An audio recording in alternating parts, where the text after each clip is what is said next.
Okay, this is a pretty cool tool that can be found at active.com. It's an ability to be able to calculate your race. So the way that this works is you need to fill in two of the components, press calculate, and it will generate the third variable that was left blank. So pretty much, since we're talking about a half marathon, we'll go ahead and fill in that 13.1, and then you can decide whether or not you want to have a goal time for where you want to finish that half marathon, or if you want to generate a goal time based on how quickly you are running each of those miles. So let's start by saying let you have a goal time that you want to finish that half marathon in maybe under 2 hours. So then you would go ahead and say 2 hours, 0 minutes, 0 seconds, and then press calculate.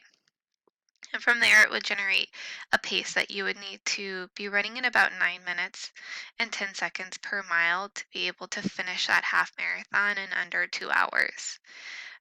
Let's say this is your first half marathon and you're not sure exactly how fast you will want to complete that half marathon. But you do know that you are completing your miles in your training at, let's say, a 10-minute mile pace. So you would come down here and fill in your pace at about 10 minutes per mile, calculate, and then that would give you a time that you would finish that half marathon in about 2 hours and 11 minutes. So this is a really great tool that you can kind of play around with.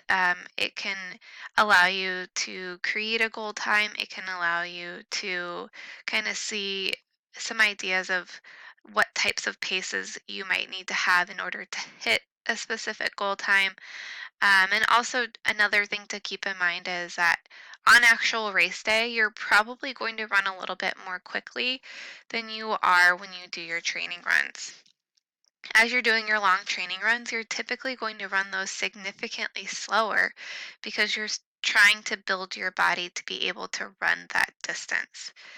And so when you actually get to race day, your body is trained for that. Your body is able to complete those miles. Plus, you have the race day adrenaline on top of that. So you're probably going to peel off 10 to 15 seconds per mile from what you're doing in your training. So give yourself the benefit of the doubt, and as you're playing around with this tool, keep in mind that you will take some of that time off. So if you're running a 10-minute mile for your training runs, play around with it and see what happens when you put in 9 minutes, 45 seconds. Well, let's reset that. 13.1, 9 minutes, 45 seconds. Calculate, and you can see that that brings you down about 4 minutes to a 2 hour 7 minute um, finish time. So it's a good way to play around and kind of get a good idea of where it is that you want to be.